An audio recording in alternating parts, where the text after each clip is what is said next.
Hello everyone, and welcome to a video that is probably unexpected, certainly unprecedented on this channel.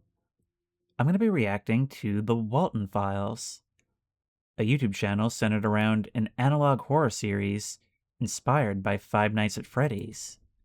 A whole bunch of you have been asking me to check this out ever since a couple months back when I did a Gary's Mod Explore of the Bunny Smiles Incorporated warehouse.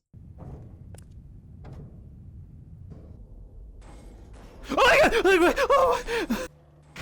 Oh my... I think you just hit me with the door. And I went in knowing absolutely nothing about this, no context, and that really piqued my curiosity. On the one hand, it was terrifying not knowing anything, but it also made me want to look a little bit deeper, so I kind of gave more credence to the idea of doing a reaction video. But it's something that I've never done before. I've never watched reaction content. I didn't want to just be re-uploading this series with my face in the corner. So the way we're going to do this is I'm just going to watch these things in the order of the playlist, and every once in a while I'll stop and give my thoughts on it. But man, this is certainly an interesting idea. The idea of going back and revisiting a kid's show with something really wrong with it is certainly not new, but it's a cheat code, stuff like that, corrupted nostalgia for something I never experienced, the fascination of delving into something that is a horror story already long come and gone is something that fascinates me at a deep level. I remember commenting during that exploration that I actually feel like the premise of Five Nights at Freddy's lends itself more to analog horror than it does to a series of games. And I guess we're going to get to see that manifest here in all its potential. But anytime you have something that is like found footage or almost playing itself off as real, you have to have a look at the channel that it's uploaded to and not just the content itself. So it goes by the name The Walten Files, of course, but the description is simple. Hello, my name is Martin in Spanish. One of those older-than-dirt dog pictures that could have come straight out of 2007.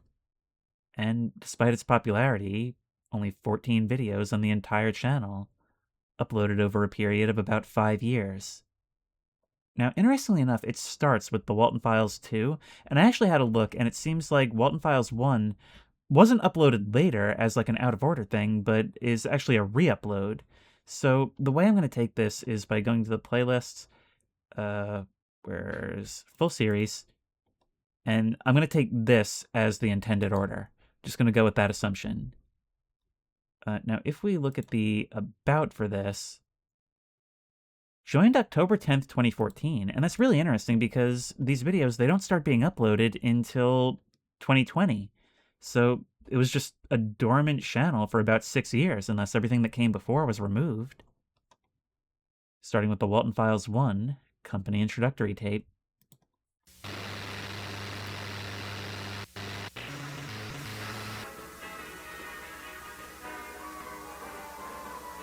Now, right away, I want to point out something excellent that it's doing.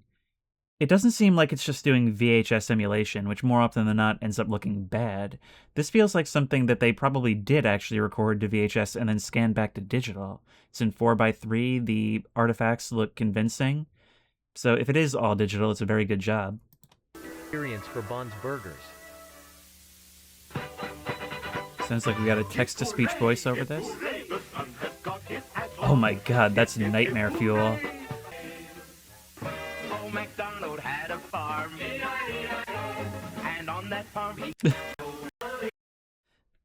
This is actually doing things that aren't even necessarily scares themselves, but takes advantage of the tension that the audience has, kind of locking into this. But look at that edit right there. I mean, we're getting involved in their dead eyes and their, like, clacking jaws. We can just imagine that if the camera were just running, we'd be able to hear that. But watch this. Do you see that? There's, like, a subtle, like, a fast zoom in at the cut to that guy. That's a small, deliberate choice that acts as just, like, a little mini jump scare. A little bump to your heart rate in the middle of this. This is already demonstrating a nice understanding of like how to keep tension and string it along with highs and lows without necessarily dispelling it with like a big scare. And on that farm he had some pigs. Okay, I was gonna point something else out, and that was already terrifying. I was gonna say there was like a 2-frame cut to a character in there. And on that farm he had some pigs. There was just like a very fast cut back and forth, and just as I was trying to like mentally pin that down, These are the showstoppers. real animal sounds played through that. And we just move on without addressing it. Bond. But first, here's a message from Jack Walton and Felix Kranken, our beloved founder. So here's where they start injecting that reality into it. Showing old photos like this serves to highlight the reality under the unreality, because this is ostensibly about a real thing that existed in the past, and the appeal of this is sort of feeling like we're sifting through the old tapes of something long gone. And it can be easy to lose that when most of what we're getting is via animation and cartoons. So stuff like this serves to pull us back and sort of ground us more in the historical documenting side of this.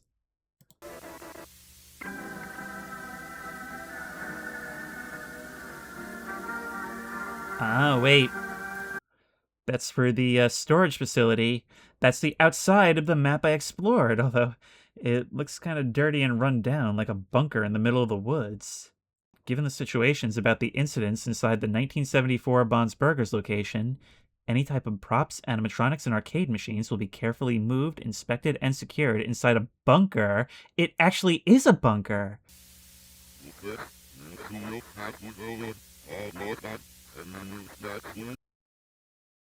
That's crazy. It's playing backwards audio, presumably as an ARG element meant for people to download and reverse, but YouTube's just doing it for me. You finally start to remember that old day. They will be back for you soon, Sophie. Kind of thing that would only be revealed now for those who care to reveal it. But this now is like the... Who made this? This is the company speaking directly to you.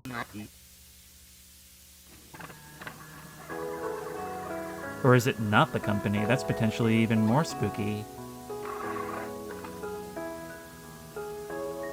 Little Bond's neighborhood.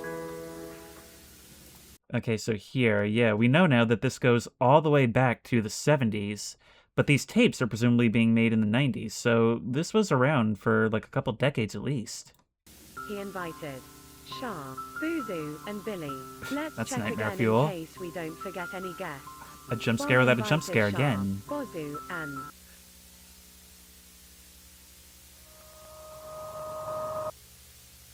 Okay, that's kind of a cliche edit, but I really appreciate what it's doing with that scare there. Because look, it's repetition. It's horror through repetition. We're listing these friends and learning these characters, and that clown clearly stands out. It might be like just a little mini tiniest jump scare. And so when it comes around again, you're like, okay, I gotta see that thing again. You're already anticipating that third thing that was not like the others. And so it's a not like the others that appears, an actual photograph. The rest of this edit I could do without, but that alone was really creepy, and presumably this is somebody important. on a really funny movie, which he Hope all of his friends will enjoy and will laugh with little Bond. and friends watched the movie. I guess we can say they had a blast of a time.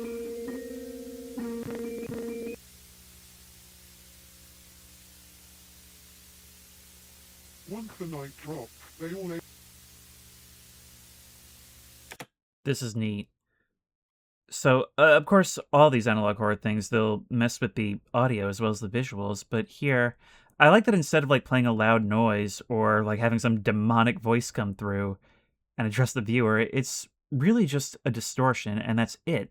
It continues as normal, but there are gaps and pauses that make it feel like it might not be, and even still, it's like we're being abandoned by the narrator, like we're being left alone with something completely unsupervised. Like, that bit of dark right there, it is very easy to believe that the entire thing has jumped ship along with the audio, and then it fades back in and we reveal, oh no, we are still watching this. Yeah.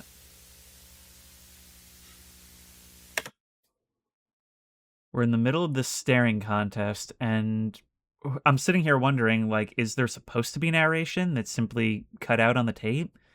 Or is it really just like this in silence, and then we just hear a little rasp, a little breath in the background?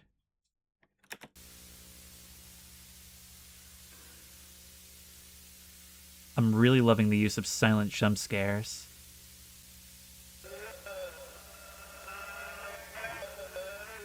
Missing Jack Walton, last seen June 11th, 1974.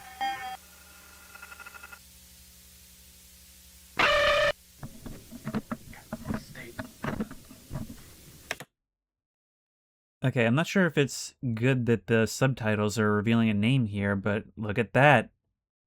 Found footage taped over the tape. Somewhere in a forest, I think, to work at, and I've been driving for 20 minutes, and I can't find the place. Whatever this is, it's hard to find. 4 years ago, I think. Dating this in the early 80s. Horrendous. So, wait, so what you're telling me is this place was closed down, and then this company attempted to bring it back into operation? Either way, it looks like you may be urbexing the same place I was. Oh, this is gonna be creepy.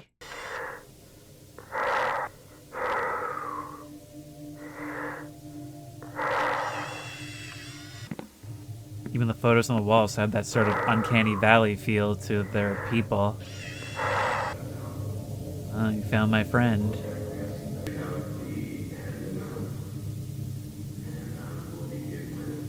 This is such a brilliant setup for a scare. We've already emphasized just how remote we are, so that already puts the tension to maximum as he explores this place in the middle of the night. We know that it's abandoned following incidents several years prior, and we're in a situation where we can stare at this thing, really study it, and it's supposed to move. It's supposed to be moving, but the tension is in wondering just how well it still follows commands after all this time. I guess not well.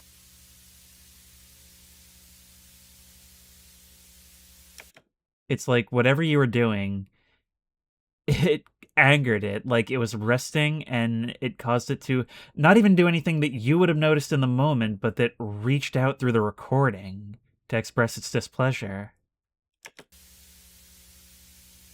I'm not a huge fan. I'm like, God. Okay, I was just gonna say, I wasn't a huge fan of, like, the unnecessary camera movements there, since it seemed like he had just set it on a table. But wow, this thing has a habit so far of doing something that seems cheesy at first, and a little cliche, but then taking it just a little bit further and giving me a jolt.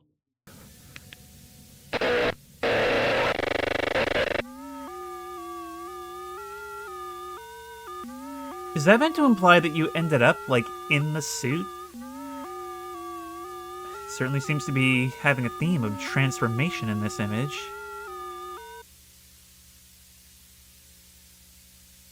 I can't feel anything. He thought I was her. Is this in reference to that Sophie? You have like a me character as your card.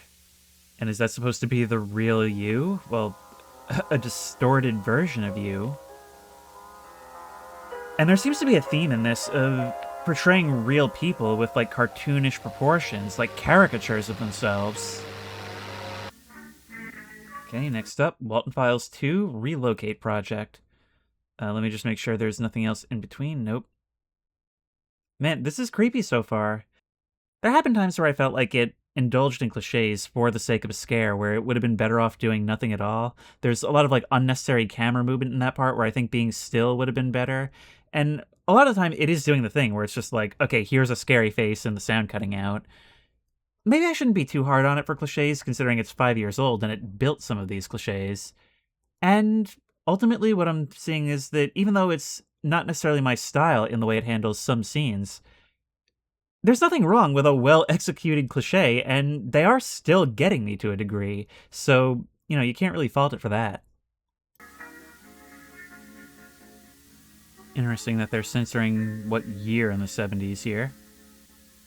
As many of you might have known from previous tapes, our beloved entertainers were safely secured in St. Juana's storage facility some months after the restaurant's closure.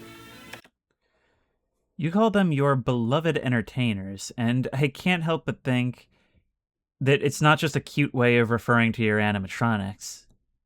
That there's some actual meaning and weight behind that. Also kind of interesting how, like, crude this all looks. The bunny here is not capitalized. But it seems like we have our incident here. We have what this is ultimately about is going to be learning what happened in 1974 to cause this to shut down, and how we're starting with the sequel, an idea to pull a Whalen Yutani and say, no, we've totally got it this time. There's that person again. When Felix Kranken had the brilliant idea of restore and reprogram the robots of Bond's Burger. So after your partner goes missing, you literally just crop him out of the photo and claim sole credit for the entire thing, or at least sole ownership. Seems like you'd rather just forget he existed. With the purpose of relocating them in a new restaurant that would be opened in a not-so-distant future. Some incident occurs, and the idea of bringing this back with the original animatronics in a new restaurant is really creepy.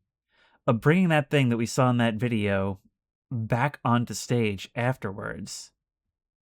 Kids coming by it every day and having no idea that it was that rusting Hulk in the dark for so many years. There's something about the chronology of all this that I find so creepy and interesting.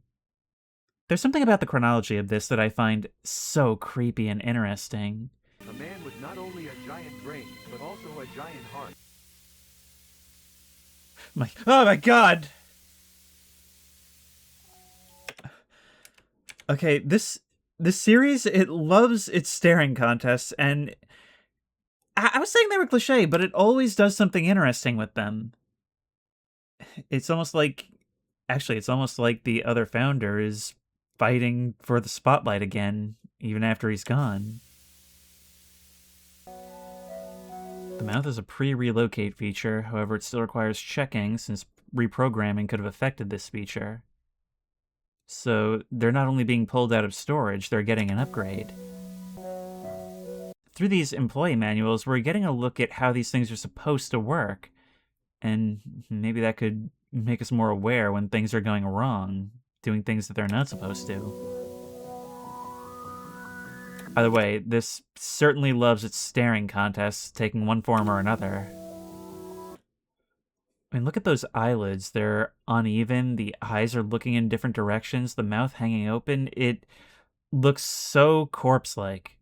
This is interesting. This is your search pattern. I've already watched ahead a bit.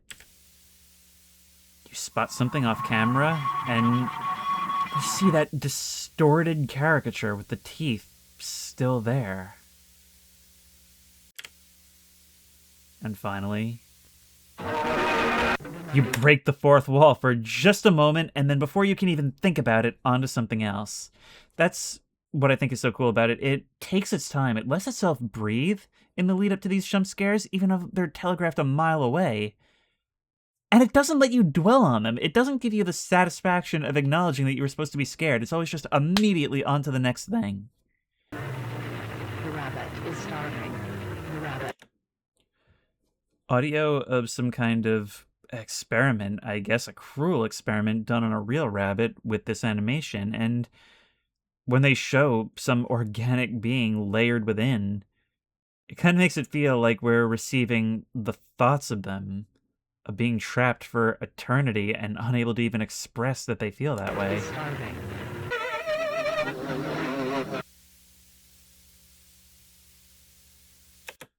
Missing Susan Wood something? Last seen, maybe June 30th, 1974. I bet you must be very excited and nervous to start work. I love how even the animated portrayal is maybe nicer than the real thing, but still shown at night. Still shown creepily overgrown. Working here. Camera? Check.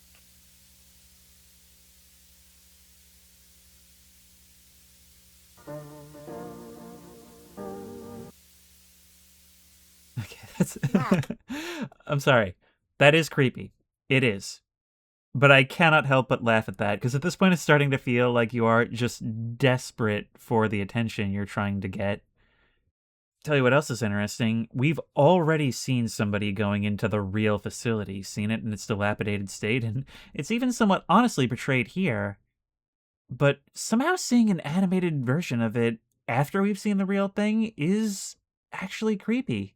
Well, it's doing what all good horror does, where it establishes a framework of expectations and then just continues to play with those expectations in different ways all throughout.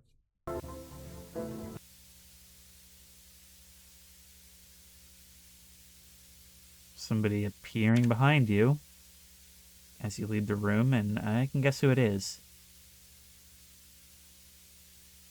All right, this is the main hall. I like how the music is always just like a little bit staggered.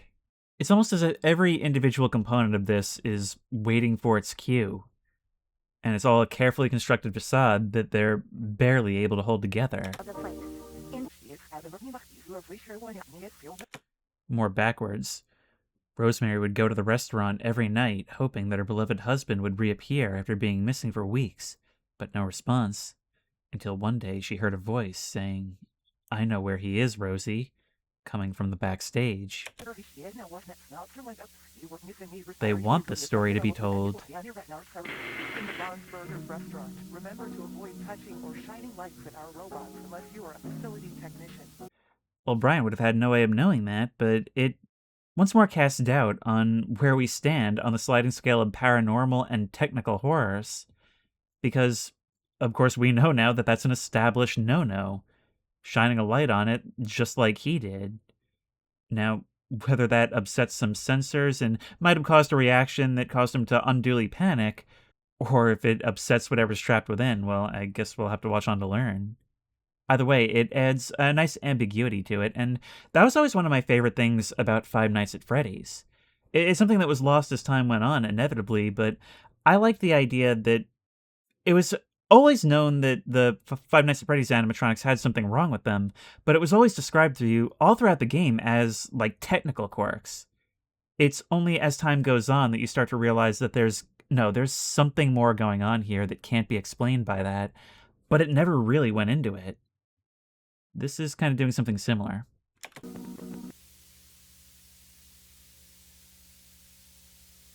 How odd. I remember we visited this room already.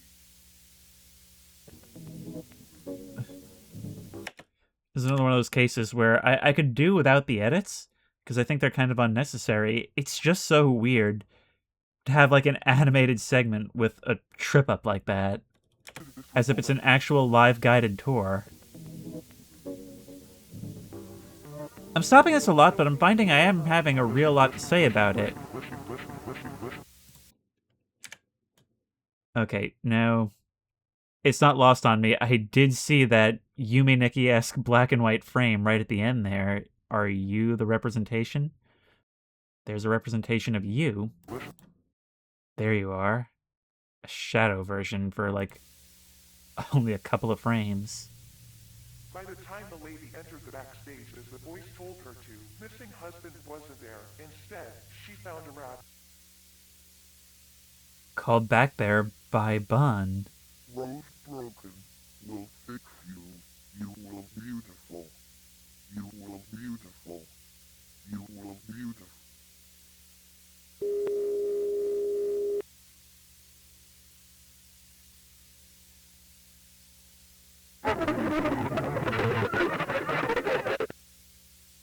When she woke up, she looked beautiful. But on the inside, Every single part of her body was bleeding out. She was lured back there by the animatronic out of a desire to fix her. All overseen by that shadowy figure that we've been seeing in the darkened rooms all throughout this segment. So perhaps that indicates the presence of the other founder. I'm foreseeing a couple potential forks in this story. Very curious. following footage was recorded in July 1978, on which 3 Bunny Smiles technicians volunteered to stay 3 days in the storage facility to reprogram the animatronics.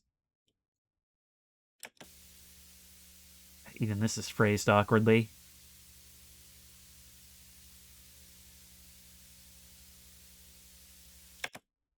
And they're also shown in that caricature style.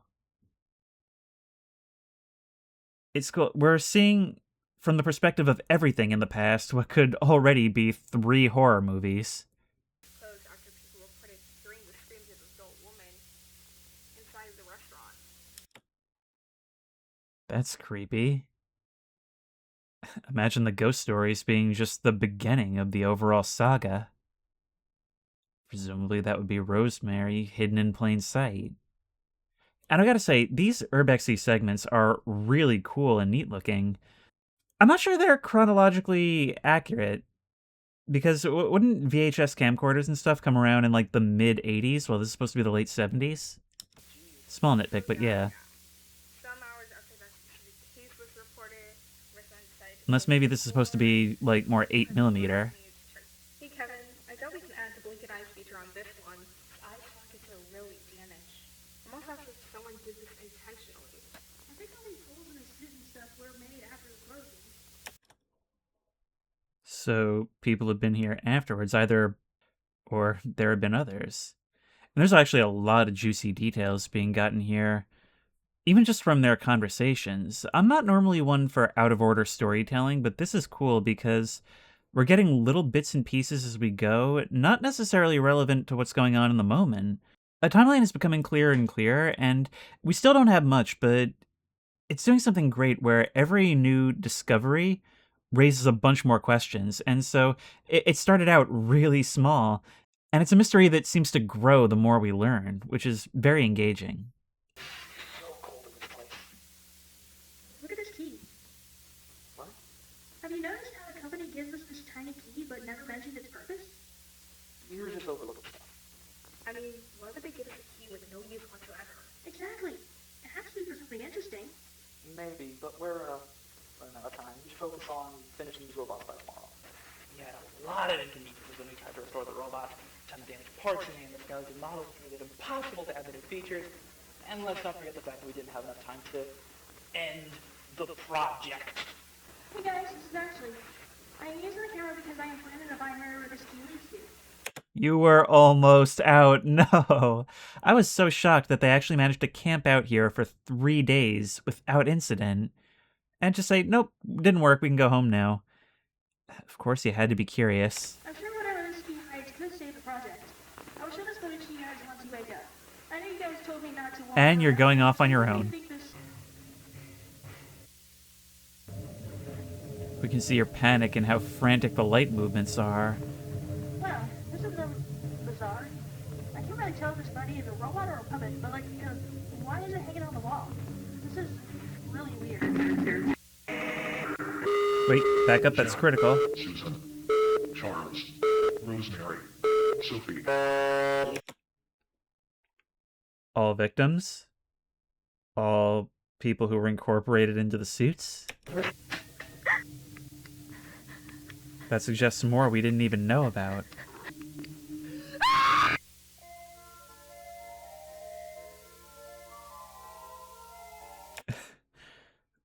I've come to find these me screens as pretty much game overs for each of these characters. And they are surprisingly creepy, you with your inverted eyelashes.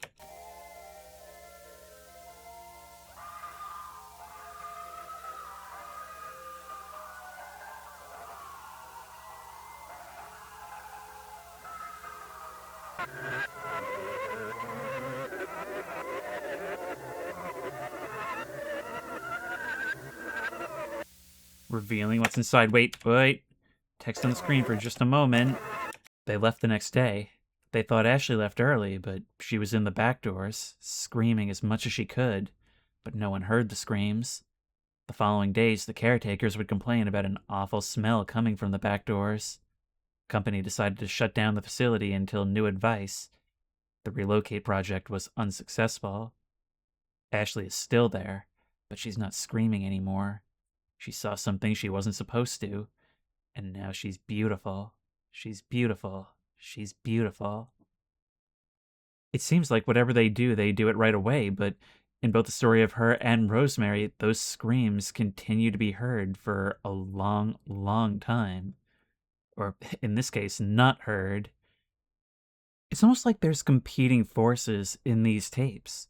Like, they were all intended for some official use at some time. They've long since been hijacked by these beings.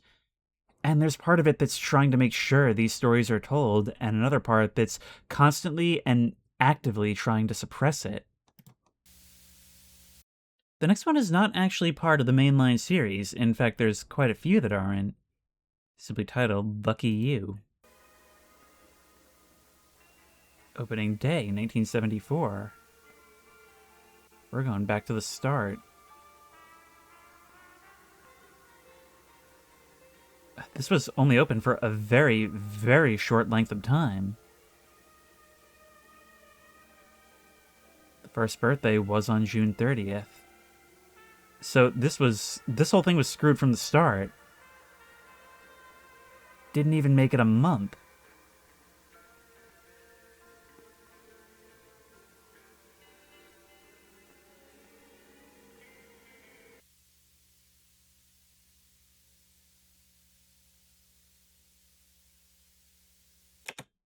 It sat abandoned. This was taken on October 31st.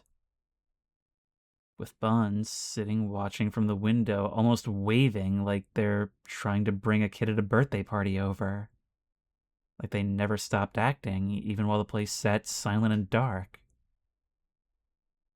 It seems like all this starts with Bond. But I can't help but think about something they established earlier, which was that the last couple of days of operation, the performers weren't actually on stage.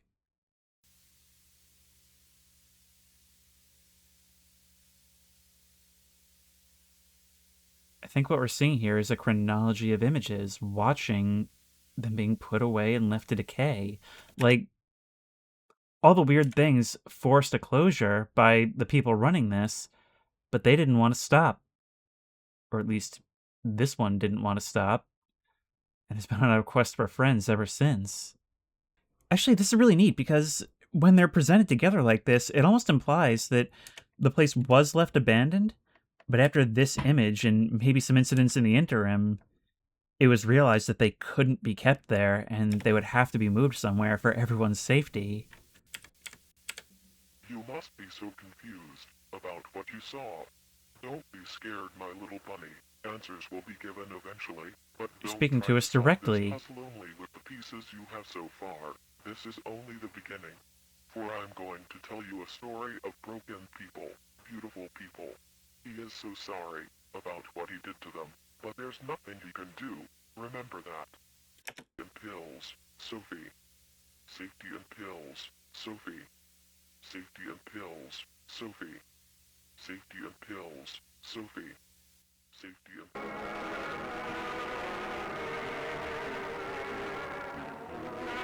Oh, can't you see? I made them beautiful.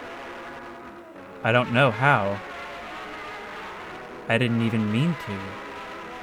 But I did. They try to talk to us. Through analog. They will be heard. This is their cry for help. It's just like I was thinking. Besides, they want us to know what happened that year. But we must be patient.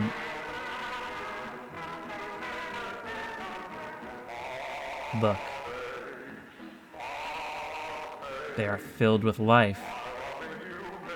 They dance to the music. They laugh and sing along. They're perfect. They are beautiful. They will see you soon, Sophie. And that was that. And we move on to the hour-long Walten Files 3 Bunny Farm. This is going to make up the lion's share of what we have to get through all in one video. Once again, we learned a lot there, and we raised way more questions.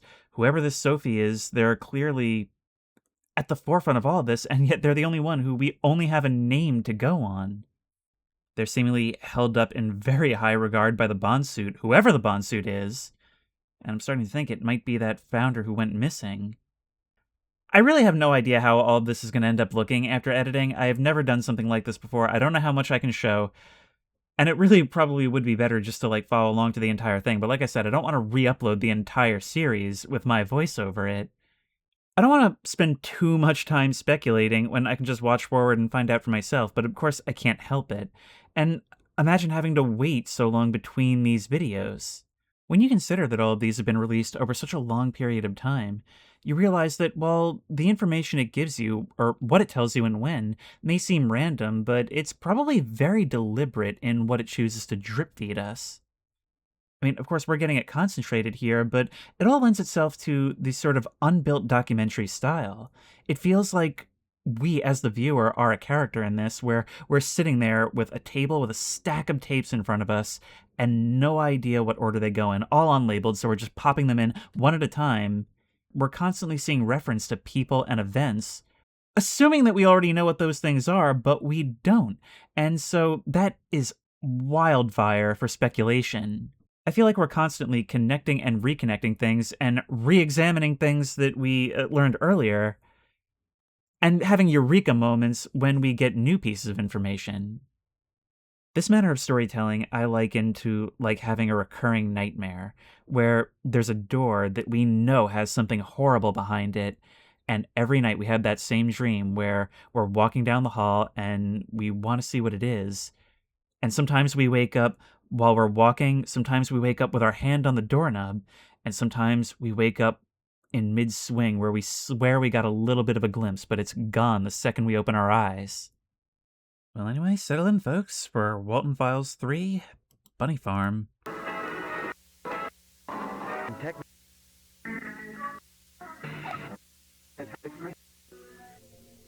It's like it's running through everything we've seen already. What did that say? There was a YouTube link down there for just a second. Sophie Walten, maybe another kid? That explains the interest. Born in 1960, so she would have only been 14 at the time of the original incident. 22 in 1982. We've not met Jenny Litterson, born 1956.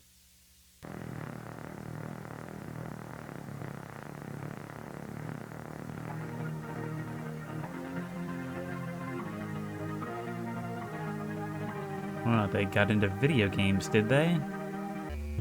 Yeah, this is the game I wanted to show you, Sophie. Oh, huh. Nice. Yeah, I played it for a while. Thought you would enjoy it. Thanks. Alright, gang. Gather around. Even in the game, there's a weirdo in the back. And for 1982, these are pretty great graphics. It looks like animated characters on degraded photograph backgrounds. What is it, Mr. B? Yeah, what is it, Bob? Oh, you're meant to be the kids. Don't tell me you guys forgot about today. Is that back there? Is that our Mr. Walten? Eat the hippo. You know, something I like about the game is the artwork. I don't know why, but there's something about it that seems, really familiar to me. Huh. Do we have a co-commentator from decades past? But yeah, stuff like this is a lot more what like I think of when I think of like how I would do something like this, where it's got some creepy glitches, you know, cutting in and out, characters being interrupted, and sometimes a bit of a start from somebody cutting in when you don't expect them to. But it does seem like, although in a degraded state, something that somebody would make. And meanwhile, you've got these ghostly kids in the background that are supposed to just be simple and not really using a lot of computing power. But they just come off as off-putting, especially this one smiling at the camera. But they also have the dual effect of they're constantly fading and moving around the screen. And at this point in the series, you've kind of been trained to look for that movement, to wait for those repetitive patterns to introduce something new out of left field. So even while they're talking, you're just kind of staring into the background the entire time. I want to see the pigs and the chickens and the animals and the barns and the pigs. Reminds me of this other girl. There's more? This young employee named Ashley. Young adult. Very pretty. She became some sort of urban legend around here. Why? People say she died inside of some old bunker from the company. Her body was never found. Most say she was privately buried. Others say she's still inside that place. Sounds like a made-up story to get little kids away from that forest. And we should probably just continue with the game. Yeah, who wants to hear about this kind of shit while playing some little child's game, right? You good, Sophie? Oh, yeah, I was just thinking about, anyways, so do I have to go to a certain character, or? If... I really like this whole interaction, because they're having this conversation, and it's the conversation that we're invested in, but they're just continuing to play the game in the background, and there's some weirdness, but really, it's almost like we can read their facial expressions even without having to see them. It's almost expressed through the gameplay and the sort of lackadaisical, uncaring way she's playing. This is also just a really weird plaque. It's like surprisingly dark for a game like this, like a memorial for the creator of the barn. You know, I keep thinking about Bunny Smiles. It sounds so familiar. This game is bringing back so many memories, but it's so hard to just remember exactly.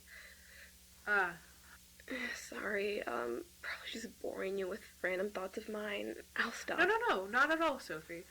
However, I gotta do some other stuff. I got this one essay I need to finish. I'll see you around. Oh, alright. Just talk to me in case you have any questions regarding the game, okay? Yeah. Hi, Barn. Wait, shouldn't you be in the barn with the rest of the game? Very interesting. Once again, it's using that tool of making the viewer feel abandoned by making the recorder feel abandoned. A conversation between the two that now splits off, and we're forced to direct our attention to the game. Alright, first we need to get the party hats. They should be in the big... Alright, good track. Now we need... This. Isn't that clear even there? Alright. See, one thing I would like is if you actually responded to some of that. Because I know you were warned that this game has weird glitches, but, you know, maybe you could react a little? Unless that is you. Unless that is you and you're also glitching on the tape. I'm not sure.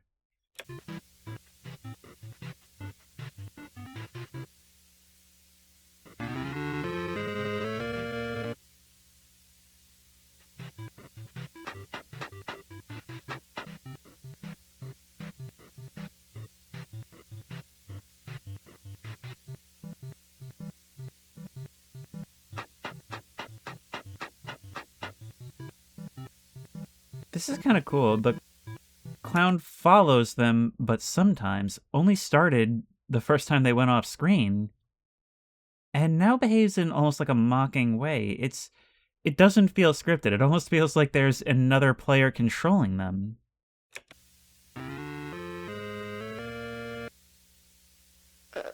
What's that?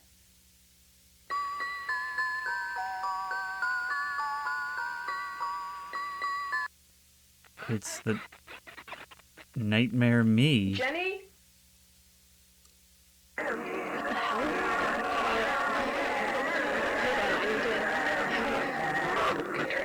Restart the level. Christ. Never mind. What exactly happened yesterday? I don't know. The game just crashed. I was playing and the game just kept showing weird visuals. Huh. Yeah, it was so weird, like... This is so cool. Is the whole video gonna be this game? I guess it is. That's really cool. So it's multimedia analog horror. I mean, so far it's come in the form of found footage and instructional tapes. We've had some animation in there, and now we're also dealing with video games. It's like a lost video game creepypasta played out from this sort of like recorded screen perspective. And we can only hear the conversations of the people in front of the machine. We can't actually see them at all or follow them outside of it. This is kind of interesting, even independent of the overall lore. Oh no, there is a high chance bunnyfarm.ppx file data has been corrupted or its information has been altered/replaced by a third party. We recommend you unplug the machine immediately. Opening the file may lead to unknown glitches and errors in the levels.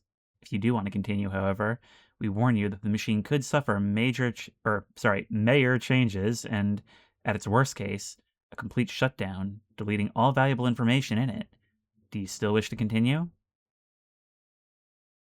That's a mouthful for an error message. That's also a mouthful for data storage at the time. That's a 3D model back there. This shouldn't even be possible for the time, should it? I noticed that these errors act in a certain way, as if that unknown error mentioned earlier was something or someone trying to talk to me or trying to get me to do something. Like if whatever is going on wants to get me to do something, because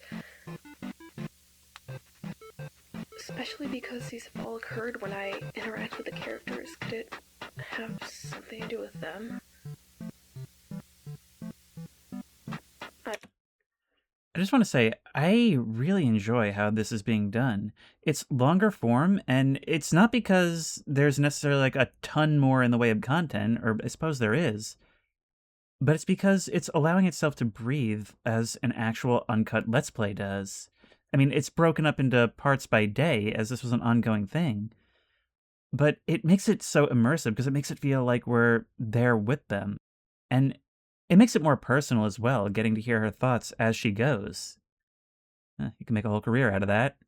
But I really appreciate a protagonist who actually actively speculates and uses reason, instead of just kind of waiting for things to be revealed as the plot demands.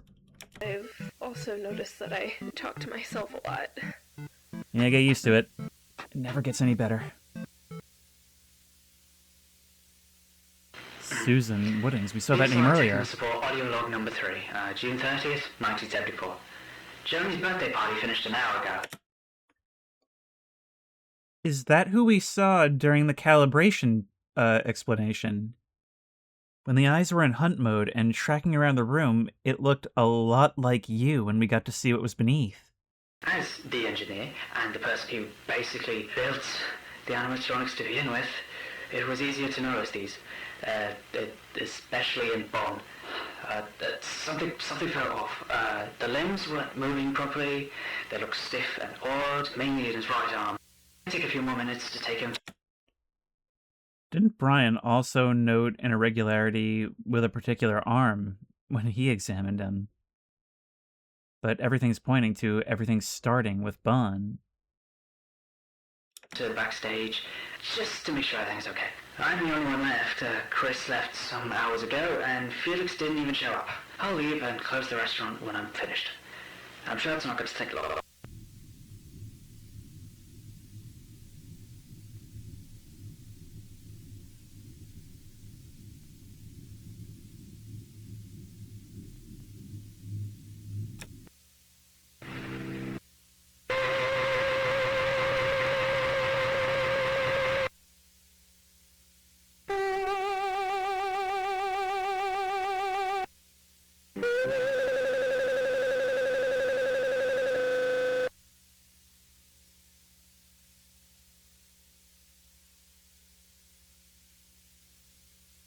It is you. No reaction from you at all, Sophie, to anything you've just seen? It's also, once again, doing a whole lot of just, here's a scary face. I feel like the feeling it's trying to go for with those is, you know when you're watching something at 3 a.m. and suddenly an image comes on the screen that you weren't expecting, and it's like you just feel the jitters all over your body and your skin starts to crawl? That was just that to increasing degrees over the same image over like 30 seconds. That was nuts. A lot of this is squinting at images, trying to make out the face or person within it. This is horrible. This almost comes off as like a crime scene photo, but oddly enough, by degrading it until it's almost unrecognizable, it makes it feel so much more real, and it makes it hard to square the cartoonish image in front of us. Like an actual person being twisted into that form. I am still alive, but I can't move, and I'm having trouble breathing, and my stomach feels weird. Great job, Soapy. You just made Susan beautiful. As with Five Nights at Freddy's, each suit seems to be tied to a person. In this case, Susan is Banny, Rosemary is the sheep, and I guess Ashley is the clown. And I'm guessing that Bon might be Mr. Walton, but we don't actually know that for sure yet. Yeah. Thing is, the pills have been making me forget a lot of stuff from my teenage years and my childhood, and, like, I started taking them for a reason, but I really don't want to think about it. Okay, that redeemed your lack of reaction a little bit, just stunned silence as a lot of things came rushing back. And making reference to those pills was something from the last entry. But I think I was right in my initial speculation. You would have been quite young when the restaurant was open for a brief period, although not like a young child either.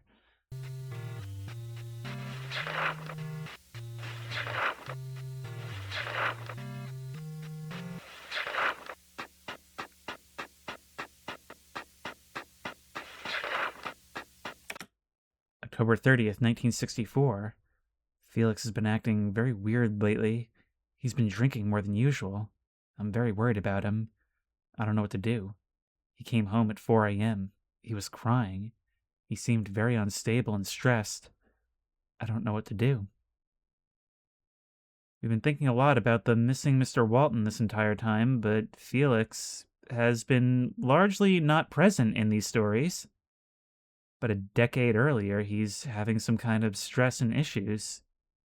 Whatever this is, it goes back to before the opening. This wasn't something that came out of nowhere. Well, for most it did, but maybe not for him. Thank you, subtitles. August 23rd, 1965.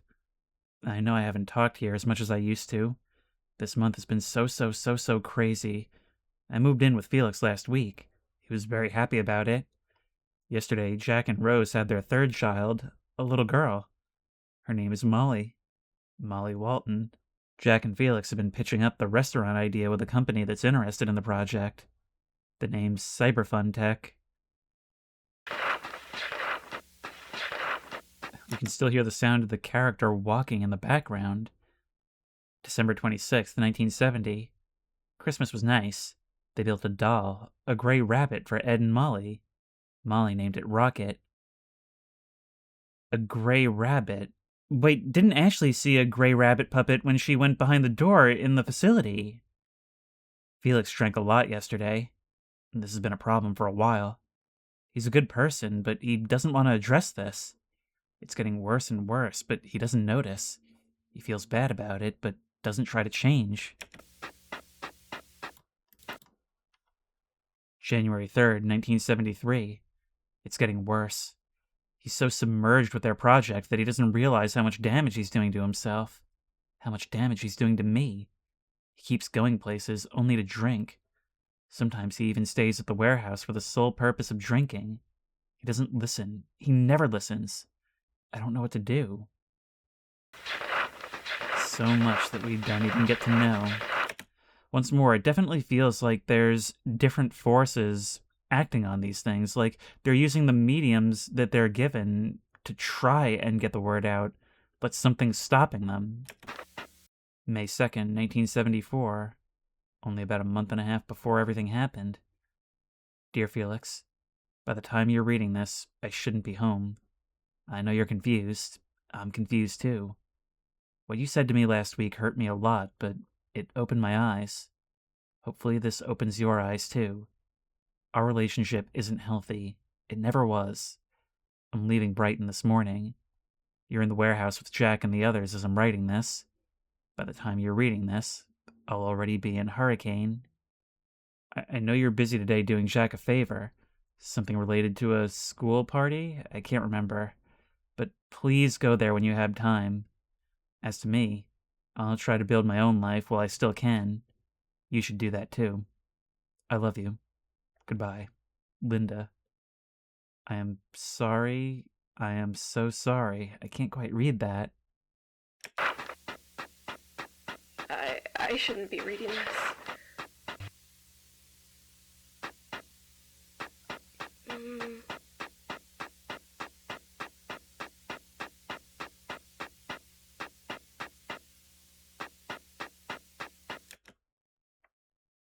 This video is definitely letting the uncomfortable silence speak volumes. So often, the only thing we can hear is the hiss of the VHS and the low-quality sound effects, often only footsteps of the game itself. And yet, oddly, it says so much. As I said earlier, it's almost like we can read her expression, like she's taking in everything she just went through. And we're able to get these wordless character moments without even being able to see her face, which is really interesting. Tell you what else is really interesting. I had said in the beginning, I wasn't sure how I was going to take this video. I don't know how to do reaction content. And as it stands, it's kind of like I'm Let's Playing it without playing it. But oddly enough, that bridge is a lot easier to cross when it's presented in this particular format. Bon, what a wonderful surprise. I'm supposing you're here to help me set up Lily's birthday party, right? Wonderful.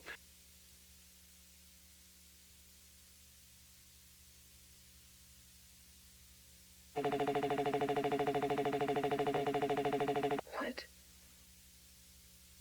Again, I feel like this could be related to a person trying to tell the player something, maybe even a ghost, because this game really makes it seem like the people shown on screen died.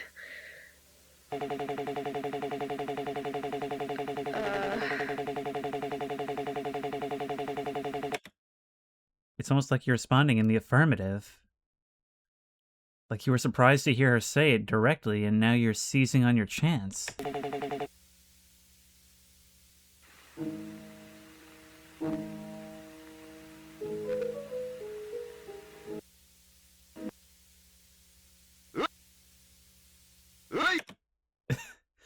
That was actually really cool. Like, doing the audio glitches, the cutoffs that you've always done, the rising of the voice sounding almost like an attack noise. Ladies and gentlemen!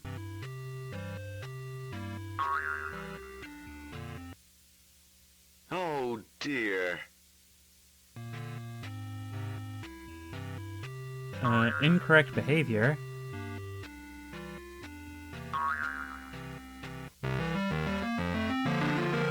Well done. Nope, that's not the difference. No, try again. That's not the difference. You spotted a difference. Good job. You spotted a difference. Good job. Nope, that's not the difference. You spotted a difference. Good job. Look at this image. Look at this image. You spotted a difference. It's a very familiar hair pattern. This whole thing is almost hypnotic to watch, where it's so slow and absolutely predictable. But you know that the disruptions are coming, and you never know what or when they're going to be. It's almost like a Jack-in-the-Box, except with a way longer lead-up time, and you have no idea what face is actually going to be popping out. Good job. You spotted a difference. You...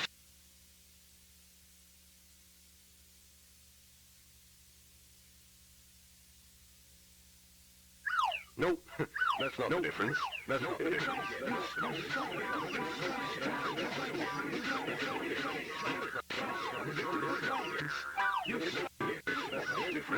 Congratulations!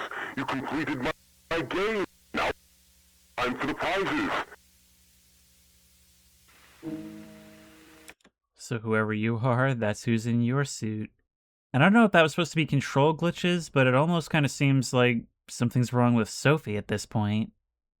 And just mashing that same button over and over again in one spot. 714 missing wheel, 714 missing wheel. God. The jack just came out of the box. Oh my. I just had to look around my room. Let's turn the lights on while I deliver this commentary for a second, because night has fallen while I was watching this. Yeah, this is really creepy. And the funny thing is, no matter how used you are to it, and no matter how cliche all of this is, somehow I'm still finding it effective. And it's able to do this even on the heels of showing like a number of scary faces. And ultimately this does just mostly come down to scary faces as its source of scares. But it's doing it along the way while getting you so invested in this stuff. It's like watching a documentary about something terrible that happened, but you're learning more and more while still never getting an answer as to what actually happened, what this documentary is about.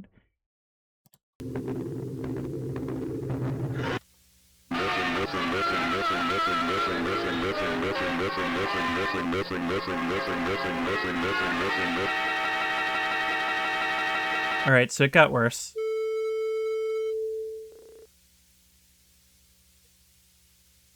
This is kind of starting to make more sense to me. I mean, as... It's what? If this is making more sense to you, then please fill in the rest of us, because I am utterly lost on this one. Moreover, because look, I have more information than you, but I'm more lost on how you got something out of that.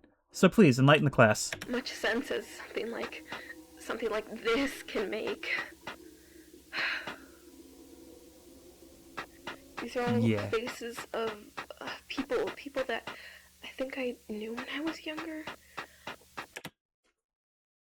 No, there's an acceptable angle. I knew these people, and for some reason my brain just forgot about them, or what happened to them. I doubt they're alive anymore. I mean, maybe they are, but it's unlikely because I would have heard from them by now. And this game really tries to make it seem like these people died. Not in very pleasant ways either. I really don't want to think about it anymore, but Jesus. How about we play a game? That sounds fun. What would you like to play? What about hide and seek? Oh, I love that game. I'll hide. Great. This is gonna be fun.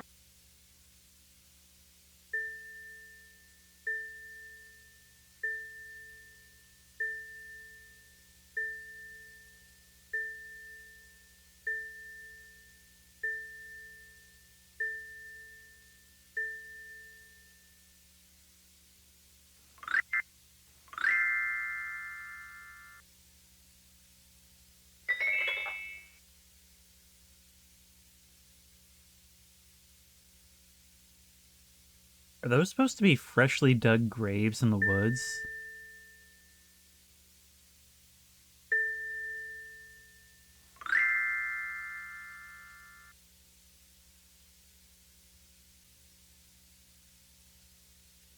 That figure in the top left is gone. Not only that, but the graves seem to have been opened. That's either a pile of gore or what actually looks sort of like two reddish, bloody-eyed figures standing there. Hard to say, but is that one of the suits back there, or is it just noise?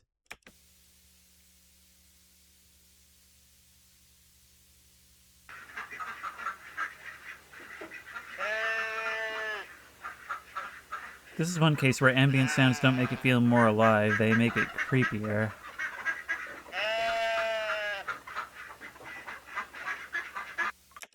I'm sorry, you're playing the 80s version of Rome 0120 right now, and it's really freaking me out more than anything. Am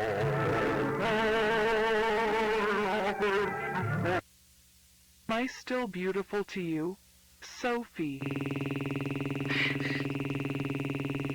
I know you. Found you.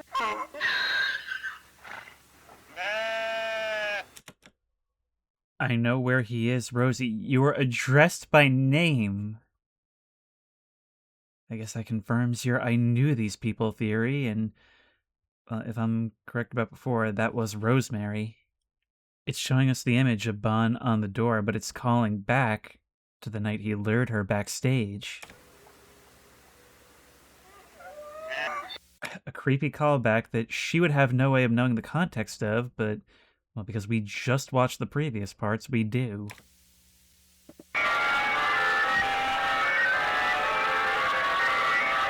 Oh my god.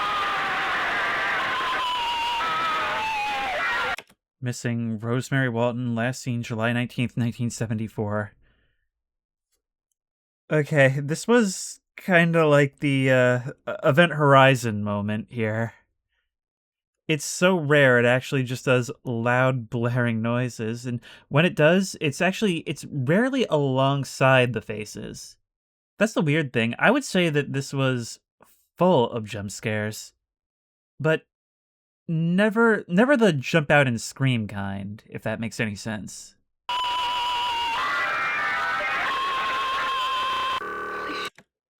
But very often of the I just want it to stop debating ripping off my headphones variety.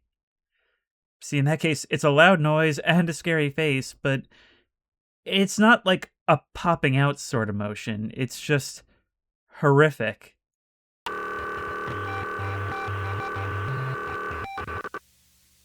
Two red figures there, I'm guessing the ones by the graves. Should make a note of those initials. The eyes on the well, I figured you'd be making an appearance again.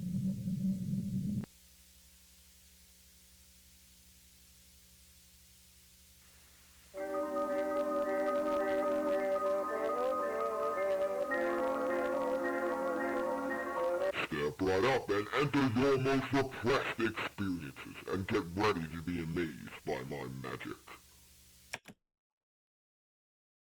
I'm thoroughly amazed.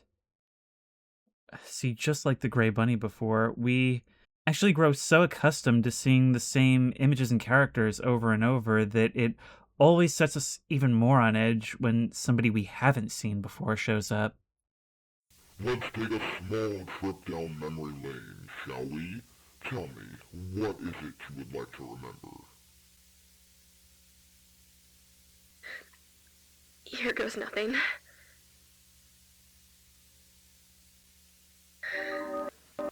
Holy shit. That's my old house. Hello, Bon. I'm so glad you're here Your old house. to help me clean the code base. Yes, the Gray Bunny. All that's left to do is just... Hello? Felix. Jeff. What is it? Listen, I was wondering if you could give me and Rose a small favor tonight. Rose is taking Sophie to the dentist. If Jack is Bon, that would explain his search for her. Take them home later. Tonight? Yeah, if it's possible, of course. This just got so much deeper than I thought, and now I think I know what's happening. I recognize these faces, all of them. I know all of them.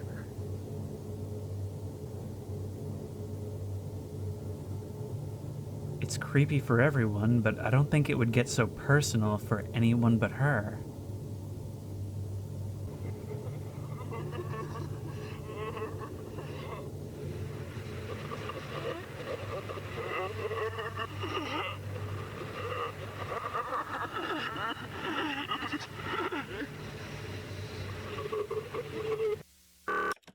Imagine thinking you're just going to test out a game, and just in this pixelated 8-bit style, ending up rejoining the gurgling, groaning spirits of what are potentially your dead siblings that you'd forgotten about.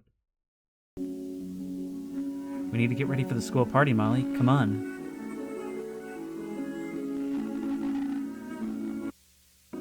I'll be ready in a minute, Ed. I'm looking for Rocket. That old doll? Forget about it. We need to get ready. Uncle Felix will be here any minute. That's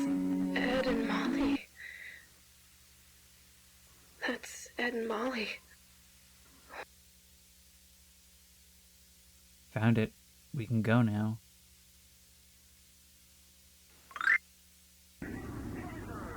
Did Felix do something to them? There's a dark figure standing in the corner there, one that actually seems to partially fade out of existence, but almost unbroken over the course of this, we have seen this descent where this seemingly messed up, unfinished game descends until we realize we're seeing a recreation in this pixelated style of real events that she had repressed. That she knew but had repressed. So it's kind of cool how we're learning through her. We would probably not be able to interpret any of this were it not for who's playing it.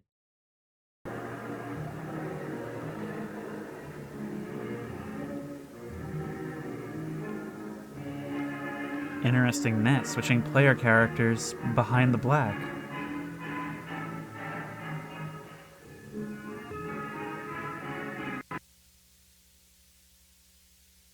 Alright, we finally found Rocket. Now can we leave? Yeah, the school looks very creepy at night. Where is Uncle Felix anyways? He should be somewhere around here. We should look for him.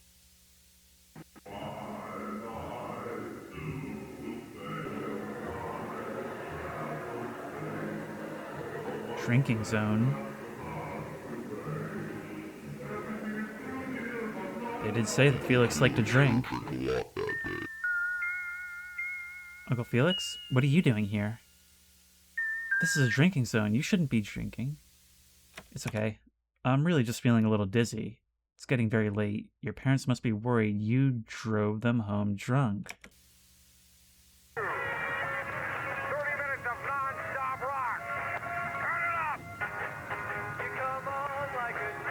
How much is left till we get home? Not much.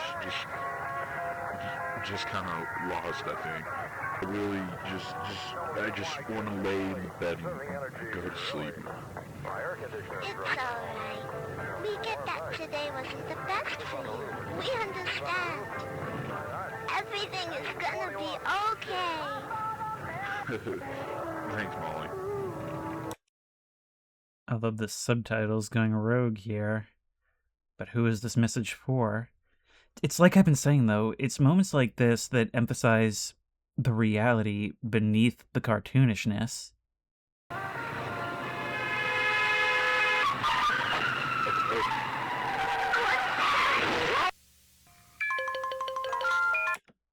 Oh no, you got the bad ending.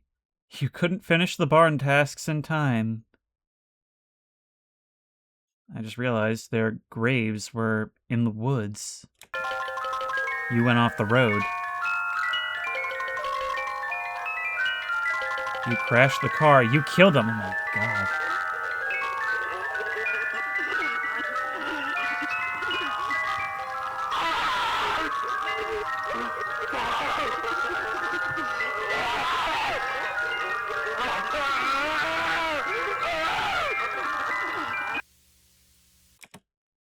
Is that the sound of him realizing what he had done?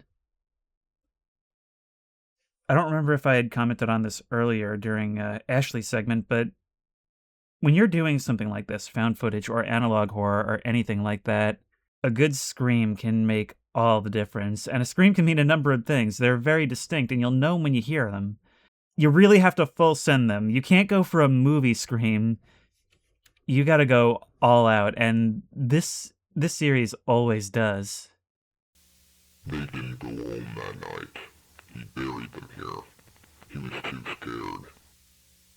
But they found a way out eventually. That is a haunting line. I'm trying to think about the timeline here because the restaurant isn't even opened yet at this point, right? It's still another month till then. We got about that long until Jack goes missing, and Felix, well, they said he didn't show up to work, but I don't know if he's unaccounted for and all that.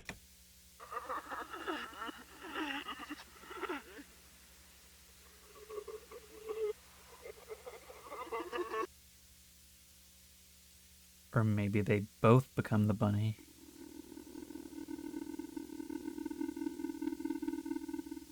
Which would mean that would mean that they are the storage facility's best-kept secret. The one the instructional tape wanted to hide. The one we had no idea the significance of when we discovered it. You have 25 new messages.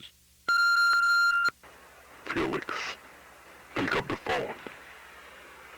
Now. Felix, we need to talk. Master Chief is your answering machine. Do you know that? What happened to my children? If anything happened, Felix, you must tell me.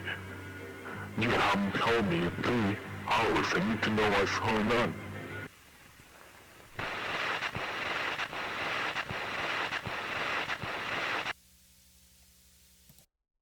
And that's the end.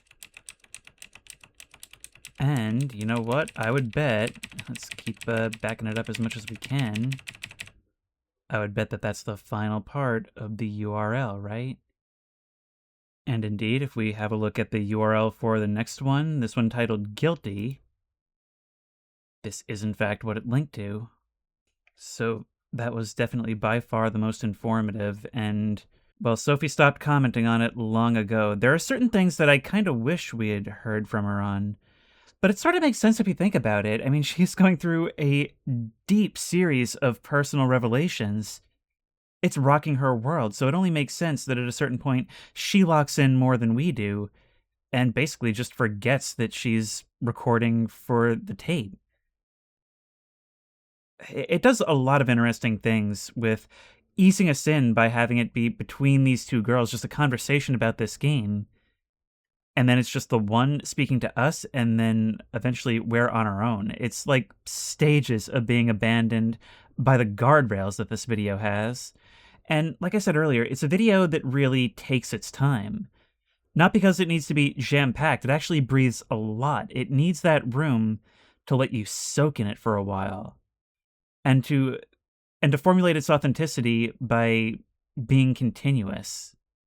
It may have only been an hour, but that completely distorted my sense of time, and that's what's so great about analog horror and documentary horror in general. It fully engrosses you, and it's almost like The Shining. It's about the mood, more so than anything that's specifically happening from moment to moment. And coming back to look at the channel, I'm actually shocked at how many of these videos are seemingly related, using the same characters and all, but don't actually appear in the main Walten Files playlist. Maybe it's organized that way for, like, time or cohesion, but I'm gonna stick to the playlist for now, but maybe if you like this, we'll come back and examine those later. This one over here seems to be in Spanish and isn't recognizable to me so far. There's things up here, Return of the Pumpkin Rabbit. But there's something else that's interesting. If we come over here, a lot of those videos aren't in this playlist, and some of the videos in this playlist aren't on that screen, which means some of these must be unlisted. My main source of interest right now is in what Felix does after this accident, because we know that he goes missing, doesn't show up to work for a little while. Around the time of opening, Jack goes missing and doesn't come back. But Felix is around a few years later to want to do the Relocation project. Now, in the last part, it was basically stated to us that the victims are trying to reach out and speak to us through these tapes, letting us know how they feel and what happened to them. They want this to be known.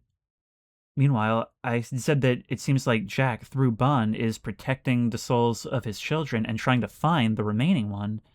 Also, that voice earlier said that he's sorry for what he did. In retrospect, it seems like it's speaking in defense of Felix.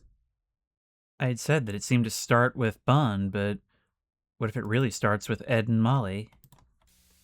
As of now, our team isn't very big, just like our budget. But hey, we have hope, and in my opinion, that's all that matters. The genuine dream. Keep in mind, at this point, it's about 7 years before the accident. May 2nd, 1974, this is the day of the accident. After the car crash, there we go. We're essentially seeing his life rise and then degrade over the course of 3 messages. I know I'll wake up tomorrow and I'll think this was all just a nightmare. That Ed and Molly are okay. But But they're not. It's in this moment that I feel like I should make a comparison to Five Nights at Freddy's that in my head I had made a long time ago. Because when you have the two founders, we have Jack and Felix, I can't help but compare their dynamic to that of William Afton and Henry Emily. And I've kind of been thinking it this whole time that either Jack is going to do something to betray Felix or the other way around. And while that same sort of event is here, what's interesting is that it's not intentional. It's not a case of the bad guy taking advantage of the talent and generosity of the good guy.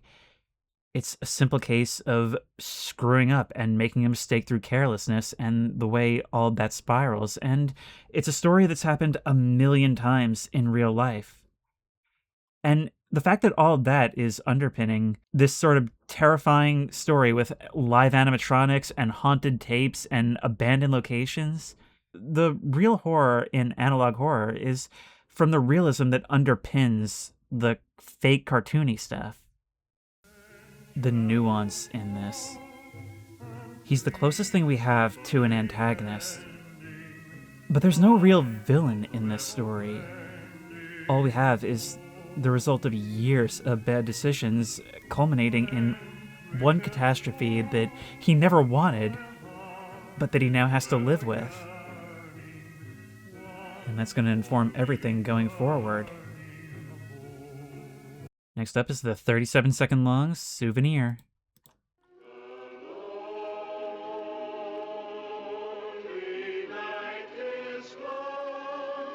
Seems to be showing the storage facility.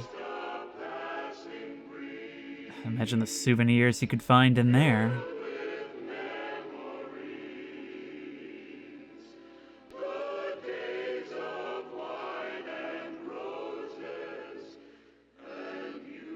Horror baby? Actually, you're tying up that doll on the cables of the ceiling. You're placing it almost gingerly, like you're using it as a vessel for someone. If we scroll down to the description, news report my friend Joshua sent me by email. He got it from an old TV warehouse in Detroit. The fourth compilation is currently being fixed, as the tapes are very corrupted. Enjoy. Well, let's get started. Local 57, only one off from Local 58. Thank you, Mervyn. This is Christine Marshall reporting to Eyewitness at 9. Now, what you... That's the restaurant in the back. Local news did a story on it. If you're among the small Brighton community, you may have heard of... I'm assuming what you actually said was small Brighton community, but small brain community is something that I will be using going forward, so thank you, subtitles. Bon's Burgers. Bon's Burgers supposedly held a lot of secrets. They're just straight up using the Unexplained Mysteries theme. Soon all sorts of reports would appear.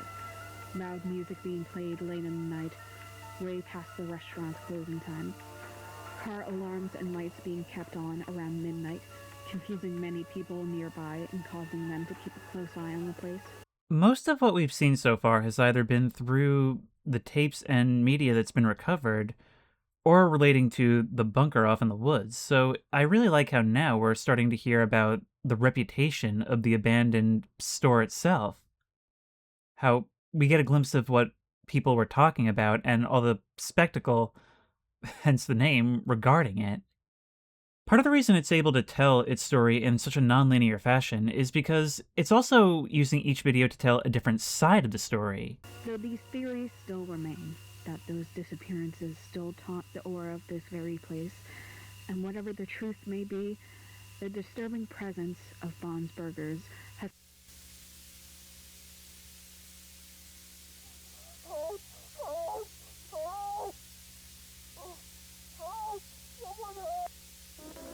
Oh my.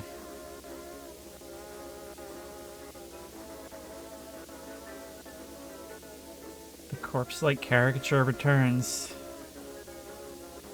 Even media relating to it, not even produced by the company, isn't safe. Help, I'm still here.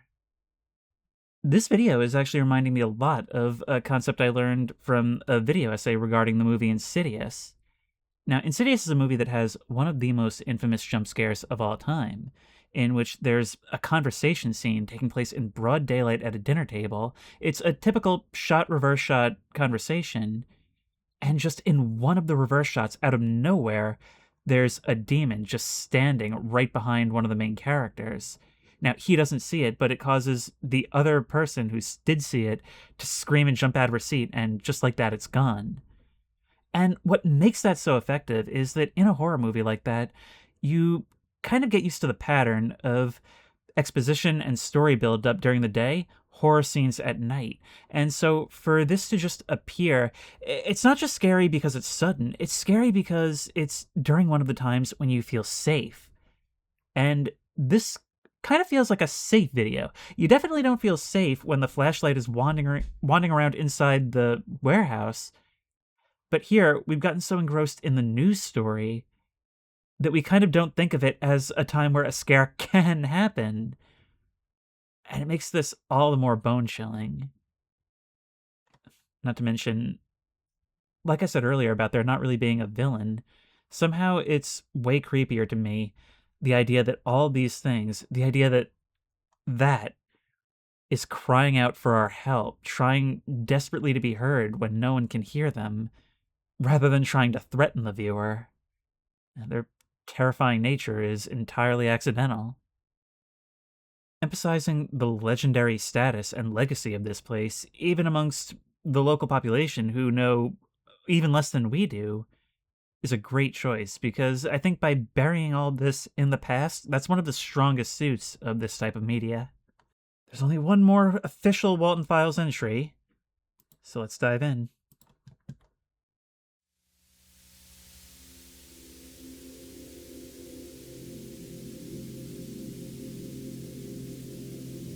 Oh, we're gonna float down here.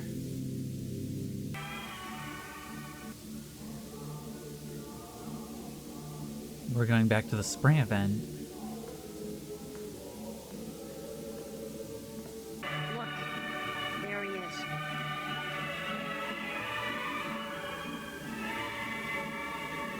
This is much more actively animated than before, a huge bump in production quality.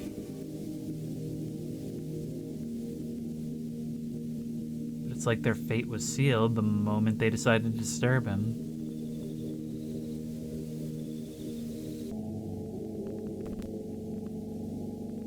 First we're hearing from the animatronics company that actually makes this happen. And is that the doll that was being placed into the cables before?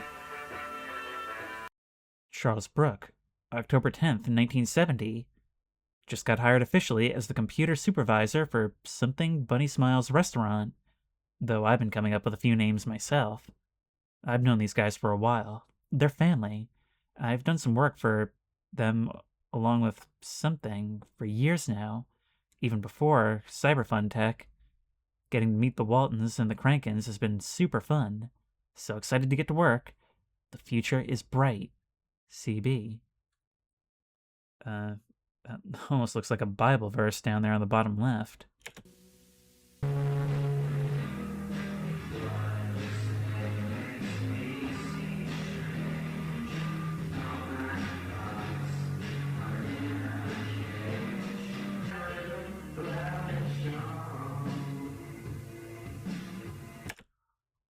Cool that they're giving each of them solos in these demos. Like, the songs coming out of them don't sound like they belong to a stage show at a burger restaurant.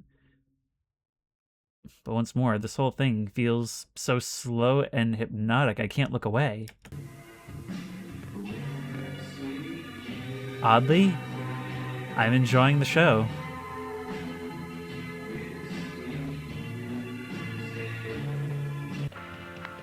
Today, we'll take a journey through the magic of the showstoppers and how they were created. You might learn a thing or two about the quality of our company. I've commented a few times that, okay, now this feels like an origin story. I think we started going all in with the horror. One of the first things was coming upon that dilapidated Bond animatronic in the warehouse. And ever since then, it's just been going back and establishing how different aspects of this started. Rosemary Walton, loving artist with a huge passion for You won't even say his name. theatrical and has done...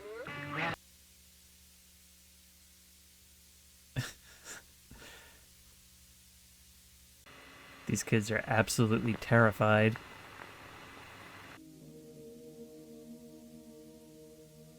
Somehow the engineering notes on this feel almost like old spells and incantations.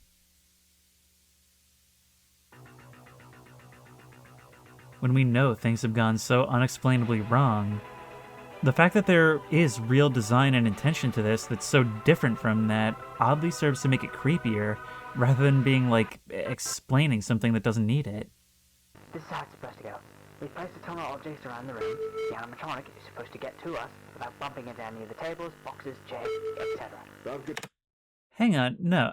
Okay, I understand this is a top-down view and a simplified way for these electronics to understand the space around them. However, I can't help but notice that that looks a lot like the game, and I wonder if there's something important there. It's probably worth noting that I had made fun of this for just being a scary face on the screen, which is scary in a very basic way, a way you might even not find scary. But faces are always going to be a big part of animatronic horror. I mean, it's all about the faces that are hidden, the endoskeleton hidden by the facade, and those that are seemingly contained within them, the spirits. Well, yeah, but we're going to do a secondary test because the console seems to have trouble detecting the faces. Oh, the test we did with Sophie, right. Mm-hmm. Let's see how the test goes. How's Lily, by the way? He's fine. This is a cool way of abstracting a scene. I mean, what it realistically is them in a room watching an animatronic navigate.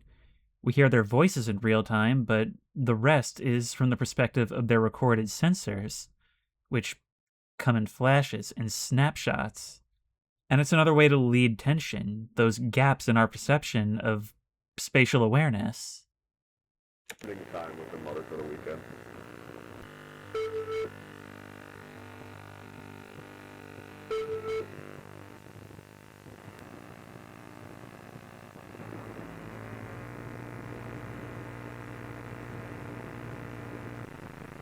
This is sort of like the faces that appeared to the sides of the gray bunny in the chair at the end of part 3. Things like this were last seen in relation to fixing the broken, to making them beautiful. It sort of makes sense when we start to realize how the animatronics identify things. Even if they are haunted, even if they are inhabited, this is still the toolset they're working with. And that toolset is straight at the bottom of the Uncanny Valley.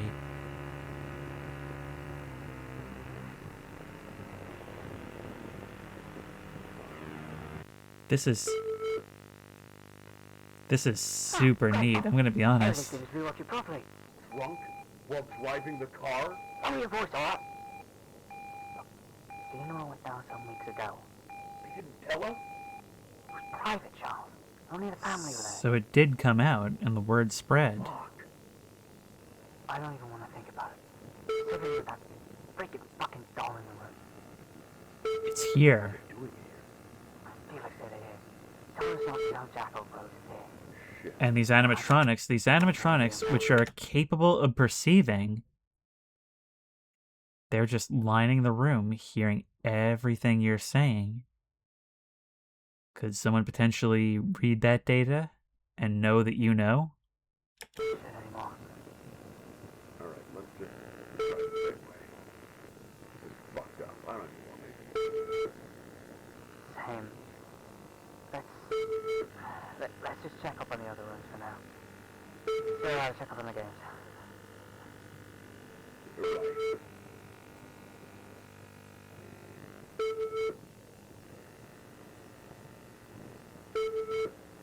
And they continue to perceive when no one's around.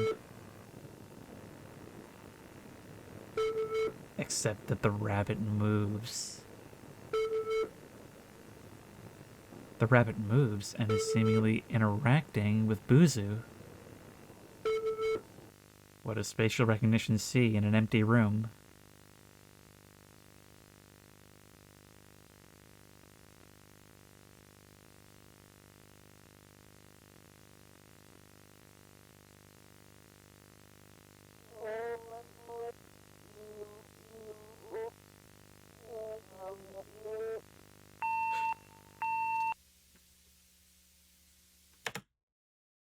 The horror and the animation have definitely matured by light years in this episode. Because all of this is happening unobserved. It's only being relayed to us in this primitive, imperfect way. But we know what we hear, and we sorta know what it sees. The fact that this is all being abstracted, it leaves so much to our imagination. Not only in terms of what's actually happening in this empty room, but in terms of how we relate it to what we've learned.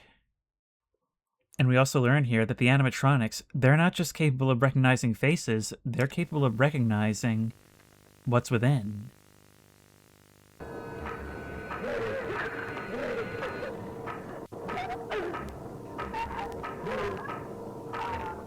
We're finally seeing firsthand what happens when Bond gets his hands on someone. So is this supposed to be an animation that was produced depicting this, or... I mean, it's certainly not found footage. We're kind of stepping out of the medium here, which is a little bit of an odd choice. A lot of things used to suck, like cell phones the size of frozen lasagnas. But things change. Now T-Mobile has the best network, by like a lot. But I'm just another guy in an ad saying the same thing, only first and true. Check out Hang T-Mobile. on, this is like an AI T-Mobile ad? And it's like actually god-awful? Wait, what was that? No, it's unrelated. It's unrelated to the video, but I can't go over the fact that we just ran into that. He dug a third grave. For the dollar for himself.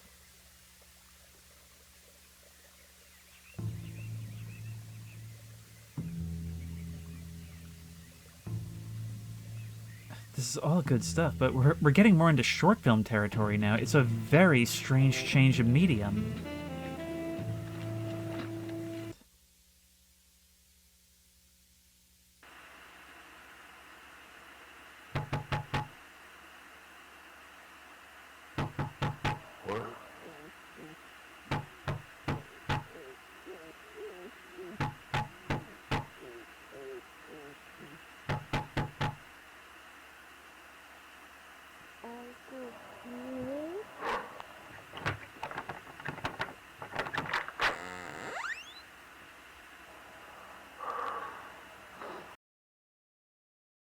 Things may have grown since then, but all this starts out as a way just to torment this one guy. So I'm very curious then, what is it that leads him, of all people, to start the relocation project?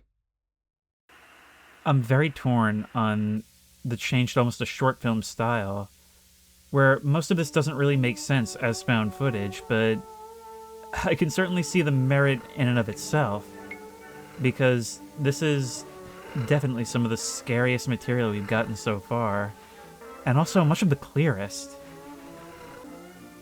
It's weird, this has got all the scariest things, and all the things that I think are let down by being too explicit.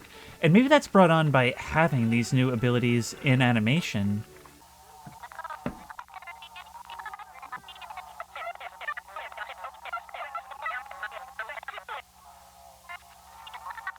I mean, actually, we're kind of seeing a conversation between them on the spiritual plane, so... Perhaps even creepier if this is found footage, but an animation essentially produced by ghosts. An explicit, perfect means of finally getting the word out.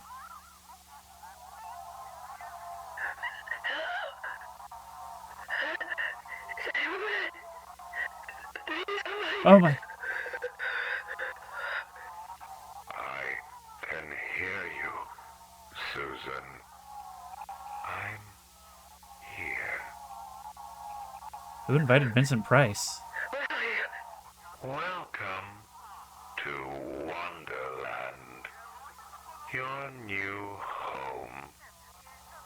Isn't it beautiful? Bountiful, maybe. So there's a plane that all of the victims are able to join themselves in. Pleasure to meet you. My name is Bon, and you're Susan. I've had my eye on you. Wait. You introduce yourself as the animatronic, but in human form.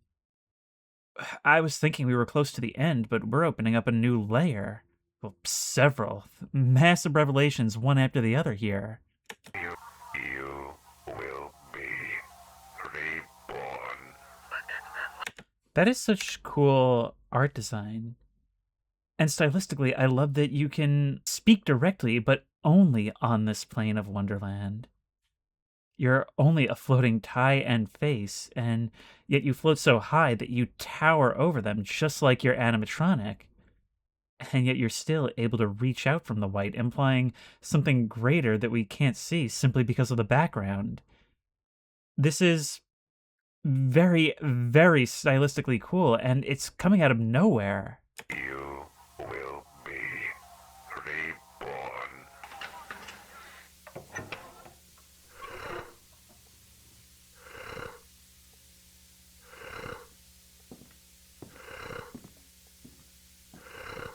And we witness the birth of a new monster. How are we going to protect her now? Bon is a... We've got one of our big answers. Bon is a distinctive spirit separate from you. He existed maybe prior to you, but in any case, he's probably the force that censors, that suppresses the other tapes when they try to cry out. Which, essentially, if this onboarding is any indication, means that they're defying him by doing so. Yeah, very, very different from anything that we've seen before. And if we have a look, this released February 9th, 2024. This one, meanwhile, was March 19th, 2021, 3 years earlier. So a massive, massive gap between these things. Imagine the wait. I mean, there were other things in between, but it's like in big chunks at a time, things are clarified, and this was the most clear thing yet. This is by far the most we've learned about the nature of what is happening with these animatronics, almost seeing things from their perspective for the first time. It's got some of the scariest moments in the series, but I'm a little off-put by the sort of short film style of it, and I'm not sure how that fits into the analog horror framework. Like I said, maybe it's supposed to be something that is essentially gifted to us by these things. Maybe the solution that the kids came up with was this tape. And maybe we'll have to wait for Walten Files 5 to find out. Either way, this was a long time coming, both on our watch and especially if you've been following this from the beginning. We now have an actual villain in the form of Bon, and the only question remaining is, who is Bon? Where did he come from? This one was also unlisted, and if I remember rightly, Lacrimosa is the choral segment of Mozart's Requiem, is it not? So perhaps a similar theme is on display here. Also, the description is important. Felix Archer Kranken reportedly arrived at the station in the morning on May 3rd. He had a broken pair of glasses, dirty blue pants, and a yellow dress shirt covered in dirt and blood. When I got the call, he was already taken into custody. We sat him down for a few hours, and he revealed valuable information about a case where we were previously told about earlier the same day by Jack Walton. Walton's two youngest kids, Ed and Molly, had disappeared with Cranken the night prior. Felix's alibi stated he was unconscious after the car crash for about 20 minutes. When he woke up, the kids had run off. So he didn't actually tell them. My colleague, or well, my friend, I can see you Susan, physically hasn't shown up stuffed in in a the few suit, days. your mummified corpse. I contacted her family, and they say they also haven't heard from her. I'm just thinking now about the team that went into the bunker just to work on these, to service them, and the entire time having no idea. Actually, I'm now thinking back to Brian arriving there in the beginning and saying it smells like a sewer. Please, if anyone has any information, call me. Please. The humans are all scrambling, and we see these forms writhing in the dark when no one's there. A horror show that played out until the place's closure and their first relocation.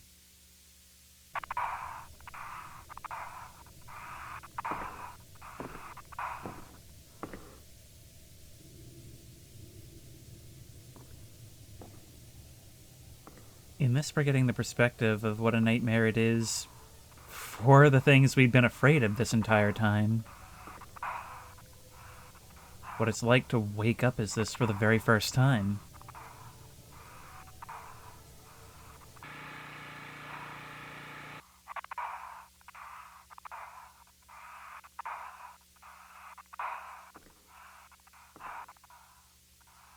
I had said I wasn't sure about the shift in perspective, but you know what? I don't care.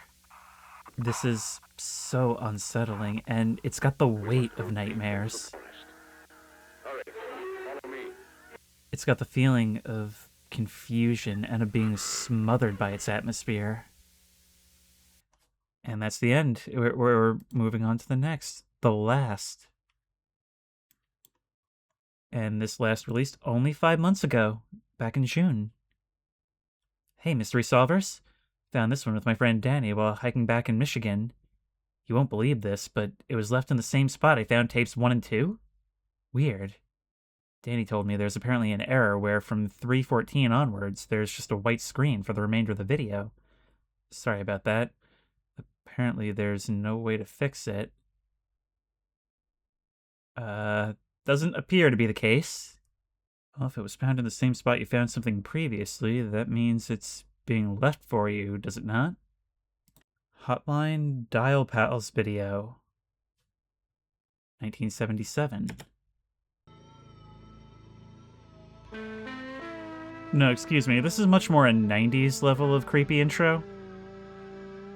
Numerous phones installed across the facility for any emergencies. Just give us a call and we will send someone over to help right away. Stay safe and take care while you caretake.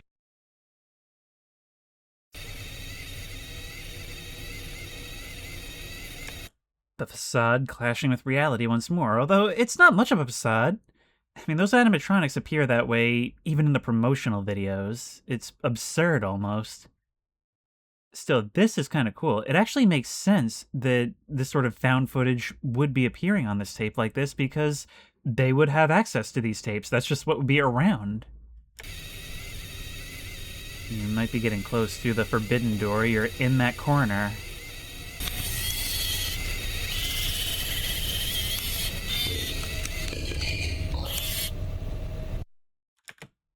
The sound design here is some of the best in the series. We can hear almost a panic in the screeching of the tape winding. It adds a sense of panic to it just inherently, right along with the jitteriness of the camera, and everything just sort of stops with that grunting voice down the hallway.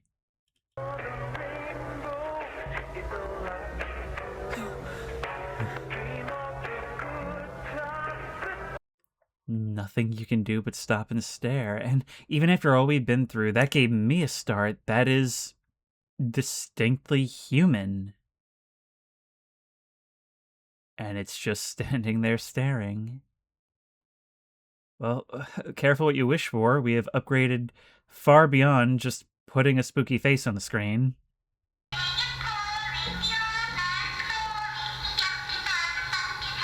It's a statue. Oh, the Gary's Mod Explorer would have been so much harder on me if I had seen this. That sound heralds your arrival.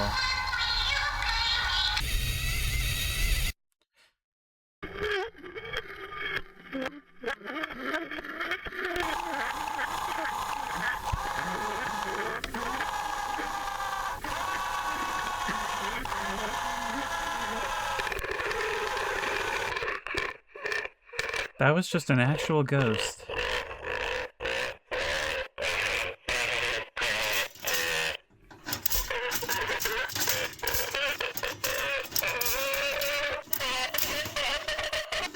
Oh my god, you wait until now to pull that! You waited 5 years to do a jump scare like that. Definitely made it count.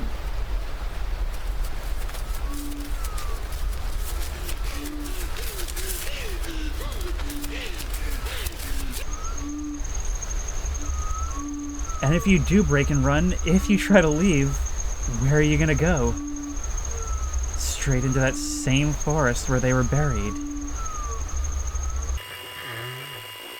The camera left behind, so then where did the tapes come from?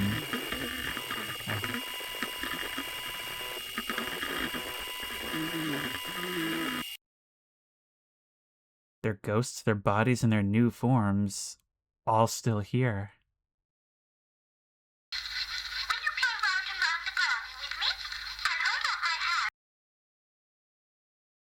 And that's it. It's here. Well, it's auto-playing another video from the channel, but that is the Walten Files, at least the main series, as it exists now. And I definitely don't think this is done. I have to say that this really impressed me. For the longest time, I felt like we were being drip-fed information, and that can get a bit frustrating after a while, certainly after all these years, but fans who have followed this, the intrigue, the interest has definitely paid off. It's a give and take ever since Spectacle, because clearly the toolbox at this creator's disposal has increased, and I find it a lot more varied, in many ways scarier, and there's so much more going on in terms of the storytelling.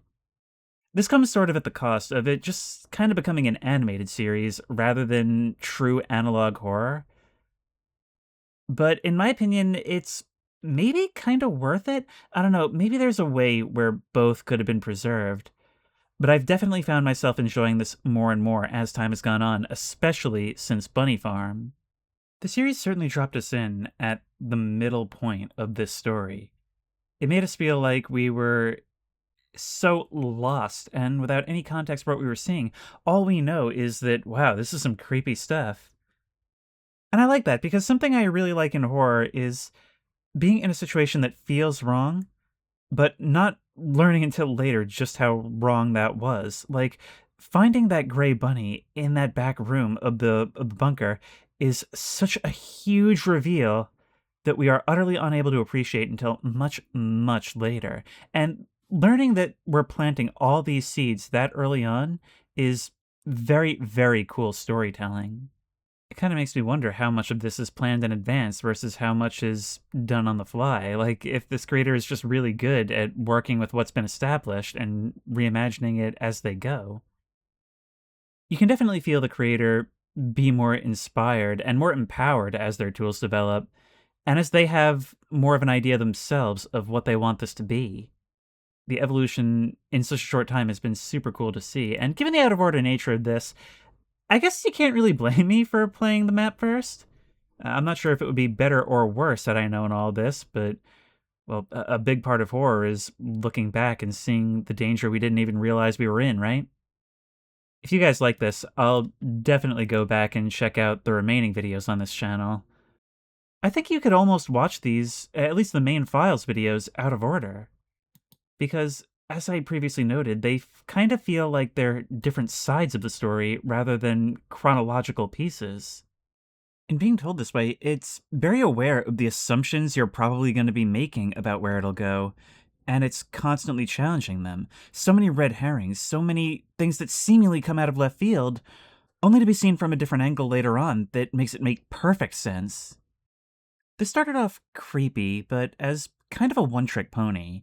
And I think part 3 is where it really hits its stride, starts experimenting, starts doing things differently.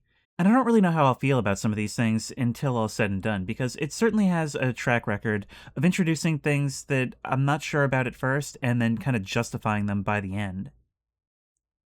Look, this was hours of video, and I only paused when I had something to say.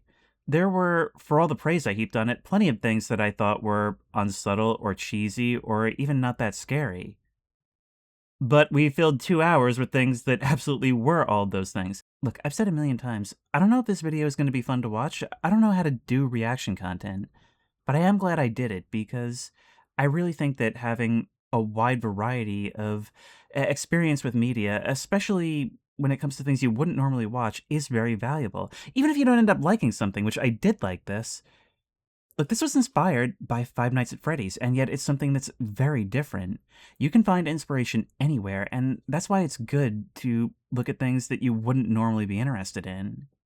If you did enjoy this, I'll definitely come back and look at the other stuff on the channel, and if you like this video, please remember to like, comment, and subscribe for more creepy and comfy content. If you have any ideas for other videos you think I should do, the best place to suggest that will be at the Discord, which I will link in the description. If you want to watch this channel for yourself, that link will also be in the description. If you want to support me on Patreon, that link will be in the description. And as always, I will see you in the next one.